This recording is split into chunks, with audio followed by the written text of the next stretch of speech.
কেমন আছো বন্ধুরা? আশা করি তোমরা সবাই অনেক বেশি ভালো আছো।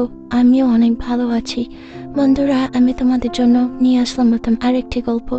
আশা করি এই গল্পটি তোমাদের কাছে খুব ভালো লাগবে।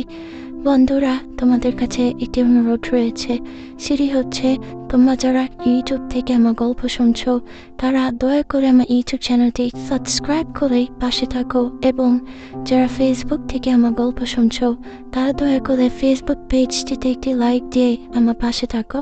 যাই হোক বন্ধুরা, আর কথা না বাড়িয়ে চলো গল্পটি শুরু করা যাক। বন্ধুরা, আজ যে গল্পটি আমি তোমাদের শোনাবো সেটি হচ্ছে একটি মা এবং একটি ছেলের।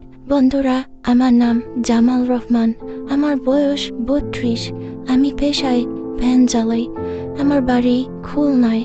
বছরখানেক আগে আমার বাবা অতিরিক্ত গরমের কারণে স্ট্রোক করে মারা যায়। উনিও ভ্যান চালাতেন। আমাদের এই অঞ্চলে জ্বর হওয়ার কারণে গরমের সময় প্রচন্ড গরমের কারণে বহু মানুষ মারা যায়। যাই হোক বন্ধুরা, আমি আমার পরিচয়ে আসি। আজ থেকে 8-9 বছর আগে আমার একটি বিয়ে হয়েছিল এক ফুটফুটে মেয়ের সঙ্গে। তার বয়স ছিল তখন 18 এবং আমার 24 বছর। দুই ভালোভাবে সংসার করে আমাদের ঘরে চলে আসে নতুন একজন মেহমান, হয় আমার মেয়ে। নাম দিয়েছিলাম ভালোবেসে লাবিয়া। আমাদের পরিবার চিরদিনই খুব গরিব। তার উপর হঠাৎ বাবা মারা যাওয়ার কারণে সংসারে আরো অভাব অনটন চলে আসে। যথারীতি সংসারে আমার বউয়ের নানান জাতিবিদ্ধ কথা আমায় শুনতে হতো। তবু আমি মুখ বুজে সহ্য করে নিয়ে যাচ্ছিলাম, শুধুমাত্র আমার মেয়ের দিকে থাকে। ওর দিকে তাকালে আমার কোনো কষ্ট মনে হতো না। কিন্তু এই অভাব অনটন আর সইতে না পারে সে আমার মেয়েকে নিয়ে তার বাপের বাড়ি চলে যায় এবং বলে যায় বেঁচে থাকতে সে আর কোনোদিন আমার মুখ দেখতে চাইবে না। খুব কষ্ট যন্ত্রণায় জীবন অতিবাহিত হচ্ছে আমার মেয়েটাকে ছাড়া। এখন বাড়িতে বলতে আমরা দুইটি প্রাণী, অর্থাৎ আমার মা ফাতেমা রহমান, ওনার বয়স 57 বছর, এবং আমি। সংসার বিচ্ছেদের পরে আমার মানসিক ভারসাম্য ক্রমাগত খারাপ হতে থাকে। সারাদিন গরম আবহাওয়াতে ইট ভাটায় ভ্যান চারে শারীরিক ও মানসিক ক্লান্তি দূর করতে আমি কম দামি চলাই খাই। আমার মা আমার এই অবস্থার অবনতি দেখে আমার বউয়ের সঙ্গে বহুবার কথা বলতে যায় এবং সংসারে ফিরিয়ে আনার চেষ্টা করে, কিন্তু আমার মাকে হতে হয় প্রতিবারই অপমান। সে আমার মাকে অপমান করে বাড়ি থেকে তাড়িয়ে দেয়, যার কারণে আমার মা আমাদের অবস্থা দেখে শুধু কপাল চাপড়ায় এবং কান্না করে। বন্ধুরা, আমার মা দেখতে ছিল খুবই সুন্দর, অর্থাৎ ওনার বয়স যে 57 বছর এটি বোঝা যায় না। উনি সবসময় শাড়ি পরে, ভিতরে কোনো কিছু ছাড়া, যার কারণে ওনার সবকিছু বোঝা যায়। আমার মাকে কোনো পুরুষ একবার দেখলে প্রেমে পড়ে যাবে।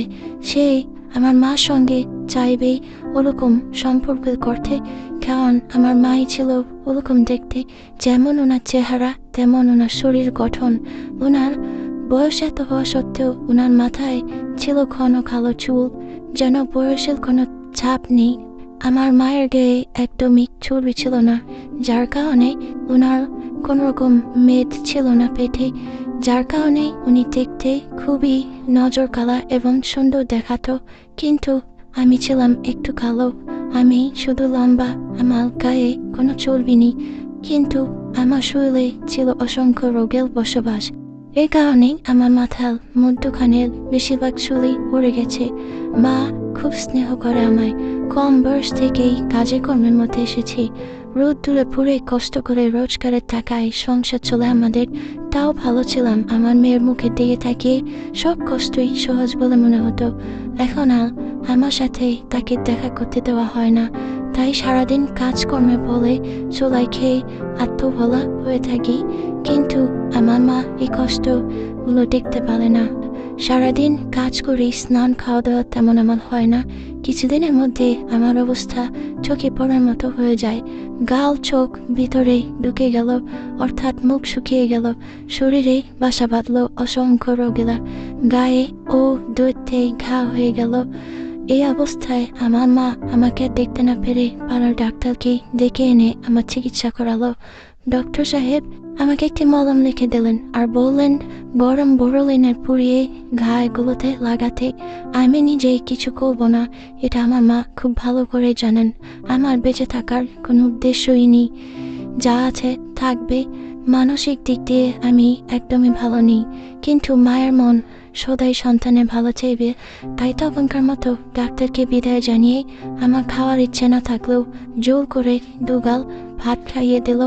এরপর যে ঘটনাটা ঘটে আমার সঙ্গে বন্ধুরা, সেটার জন্য আমি একদমই প্রস্তুত ছিলাম না। আমার মা আমাকে খুলে ফেলতে বলল।